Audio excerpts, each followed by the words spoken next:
안녕하세요. 저는 아주대학교 의과대학 내분비내과의 정윤석입니다. 오늘 여러분들께 골다공증 골절의 관리에 대해서 좀 쉽게 말씀드리고자 합니다.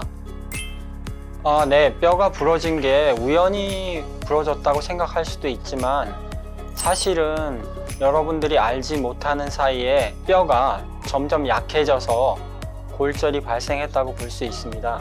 생각해 보시면 젊었을 때도 비슷하게 넘어졌거든요. 근데 그때는 골절이 없었고 이번에 골절이 발생했다는 것은 뭔가 생각할 여지가 있다는 것입니다.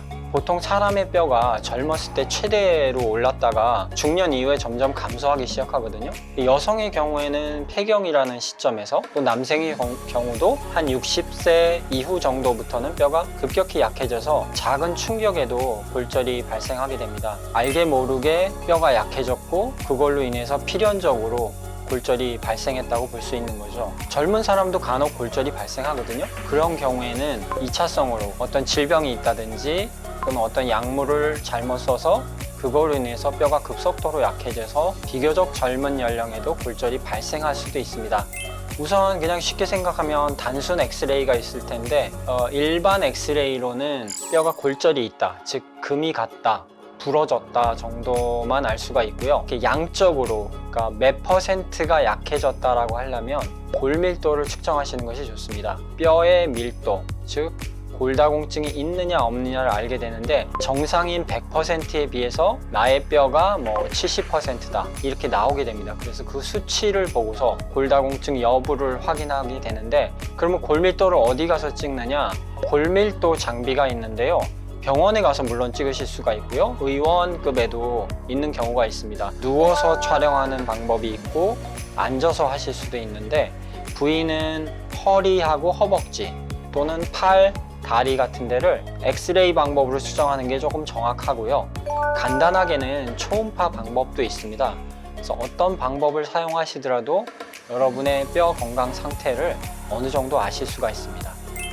네, 골다공증에서도 혈액 검사가 필요합니다. 골밀도는 엑스레이 장비라고 할 수가 있는데요. 혈액 검사는 왜 하냐면 혈액 내에 칼슘하고 비타민 D 이것을 측정할 수가 있습니다. 칼슘은 뼈의 주 성분이고요. 비타민 D를 뼈를 튼튼하게 하는 비타민의 일종입니다. 일종의 호르몬이라고도 볼 수 있는데 뼈에 작용해서 골 형성을 도와주고 뼈를 무기질, 그러니까 석회화시키는데 중요한 역할을 합니다. 두 번째는 부갑상선 호르몬이라는 것을 간혹 측정해서 그 호르몬이 너무 과다하거나 과소하지 않나 라고 보는 경우가 있고, 마지막으로는 골 형성 지표, 골 흡수 지표 이런 것들을 측정하게 됩니다. 뼈가 만들어질 때 생성물들이 있거든요. 그것을 혈액에서 측정하게 되고 P1NP, 오스테오칼신 이런 것들이 있고, 그 다음에 뼈가 녹아내릴 때, 뼈가 부서질 때 생기는 걸 골 흡수 지표라고 하는데 그것은 CTX,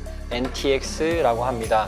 그런 것을 측정하게 되면 내 뼈가 어느 정도 지금 부서지고 있고 어느 정도 만들어지고 있다는 걸 알 수가 있는데, 왜 중요하냐면 내가 골절이 발생했는데 뼈가 많이 녹아내려서 골절이 생긴 건지 아니면 골 형성이 너무 안 돼서 새로운 뼈가 만들어지지 않아서 골절이 발생했는지를 알 수 있고, 골다공 치료제를 쓰고 나서 내 뼈가 골 흡수 억제제에 의해서 더 이상 녹아내리지 않고 있는지, 골 형성 촉진제를 써서 뼈가 새롭게 만들어지고 있는지를 측정할 때 골 대사 지표, 골 형성 지표, 골 흡수 지표가 반영을 하게 됩니다.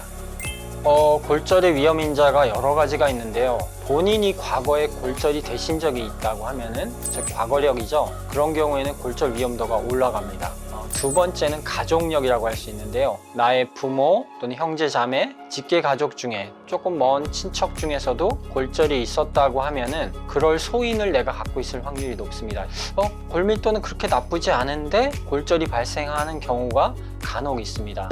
그 밖에는 쉽게 생각하실 수 있는 흡연이라든지 과도한 음주를 하게 되면 뼈가 약해지게 되고요. 또한 흡연도 조골세포 기능을 약화시켜서 뼈가 약해질 수 있습니다. 그 밖에 어떤 약물을 쓴다든지, 특별히 스테로이드라든지 또 과다한 용량의 갑상선 호르몬이라든지 면역 억제제 이런 것들은 뼈를 약하게 할 수가 있고요. 어떤 질병들, 대표적인 게 이제 루마티스 관절염이라든지 다른 질병들에 의해서도 뼈가 약해지는 경우가 있습니다.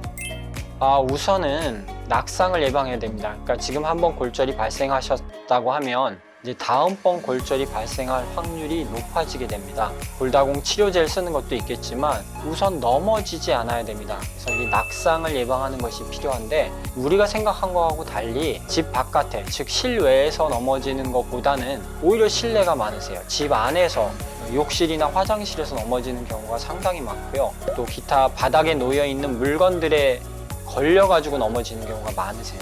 그래서 집안 실내 환경을 정돈하는 것을 1차적으로 권하고요. 물론 집 바깥에서도 눈, 비가 오는 날 당연히 조심하셔야 되겠고, 언덕길이라든지 턱이라든지 그런 부분들을 조금 조심해야 되겠습니다. 또 한 가지는 평소에 좀 운동을 하셔서 몸의 유연성을 키우고 근력을 늘리셔야 됩니다. 연세가 드시면서 점점 몸이 뻣뻣해지고 근력이 약해지다 보니까 균형을 잃고 넘어지게 되는 것이죠. 밖에서 햇빛을 보면서 공원 같은데 안전한 곳에서 산책을 하시는 게 좋겠고요. 밖에 못 나갈 때는 실내에서라도 하십시오. 실내에서 체조 또는 스트레칭, 유연성을 좀 키우고 내 몸의 반응성, 균형, 감각 이런 것들을 늘려놓으시면 내가 넘어질 수 있는 것으로부터 좀 자유로울 수가 있습니다. 마지막으로는 칼슘이라든지 비타민 D를 음식으로 충분히 섭취하시는데, 칼슘은 유제품 이런 데 많이 있고요. 비타민 D는 생각보다 음식이 많지 않습니다. 쉽게 구할 수 있는 것 중에 그나마 버섯이라든지 등푸른 생선, 고등어, 꽁치, 연어 이런 것들이 많이 있기 때문에 그런 음식을 골고루 섭취하시고, 또 한 가지는 단백질을 드셔야 됩니다. 노인이 되실수록 단백질, 프로틴, 아미노산 섭취가 부족한데 몸무게 1kg당 1g의 단백질을 섭취하셔야 된다라고 알고 계셔야 되고, 그 단백질은 아까 말씀드린 생선도 되겠고 고기도 되겠고 유제품이라든지 이런 데서 골고루 섭취하시는 것이 몸 건강, 근육 건강, 뼈 건강에 좋겠습니다. 네, 있습니다. 골다공증 치료제가 있는데요. 그것이 골절도 같이 예방을 해줍니다. 크게 두 가지로 나눌 수가 있는데, 첫 번째는 골흡수 억제제라고 합니다. 즉 뼈가 녹아내리지 않도록. 첫 번째 종류는 가장 많이 쓰이는 약제 비스포스포네이트라고 하고 10여 년 이상 검증이 된 약제입니다. 매일 먹는 거 일주일에 한 번 또는 한 달에 한 번 복용하는 게 있고요. 또 주사제, 정맥 주사로 보통 맞게 되는데 3개월에 한 번 또는 1년에 한 번 이렇게 주사로 투약을 하실 수가 있습니다. 두 번째 카테고리는 랑클 억제제라고 하는데 데노스맙이라고도 합니다. 6개월에 한 번 예방주사 같이 피부에다가 맞게 되는데, 뼈를 녹이는 파골세포의 기능을 약화시켜서 골 흡수가 일어나지 않게 하고, 또 6개월이 지나면 어느 정도 원래 상태로 가역적으로 돌아오게 됩니다. 비스포스포네이트는 약을 잠시 안 먹거나 걸르더라도 효과가 몇 년간 유지될 수 있는데, 랑클 억제제라고 하는 것은 6개월마다 주사를 맞지 않으면 몇 달 만에 효과가 없어지게 됩니다. 그래서 서로 간에 장단점이 있는 거죠. 세 번째 카테고리는 여성 호르몬 유사제 또는 유도체라고 할 수 있습니다. 이 약제는 여성 호르몬하고 비슷한데 유방암이나 자궁암은 생기지 않으면서 뼈를 튼튼하게 하고 뼈가 녹지 않도록 하는 약제입니다. 이것은 경구로 섭취하는데 당연히 여성만 해당하는 그런 치료법이 되겠습니다. 두 번째 큰 카테고리는 골 형성 촉진제입니다. 뼈를 많이 만들어주는, 새로 만들어주는 약제인데 여기 두 종류가 있습니다.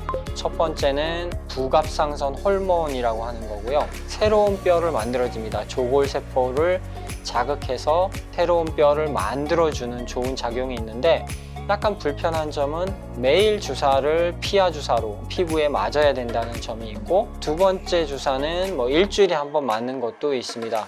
어떤 것을 선택하셔도 괜찮겠고요. 골 형성 촉진제 중에서 최근에 나온 것이 스클레로스틴 억제제라고 해서, 스클레로스틴이라고 하는 골 형성을 억제하는 것을 다시 억제해서 새로 뼈를 만들어주는 겁니다. 이것은 한 달에 한 번만 피하 주사 맞게 되고 1년간 투약을 하실 수가 있습니다. 그렇게 되면 새로운 뼈가 많이 만들어지게 되고 골 형성뿐만 아니라 골 흡수도 억제해집니다. 골 형성은 촉진하고 골 흡수는 억제하기 때문에 이중 효과가 있다라고 얘기를 하고요.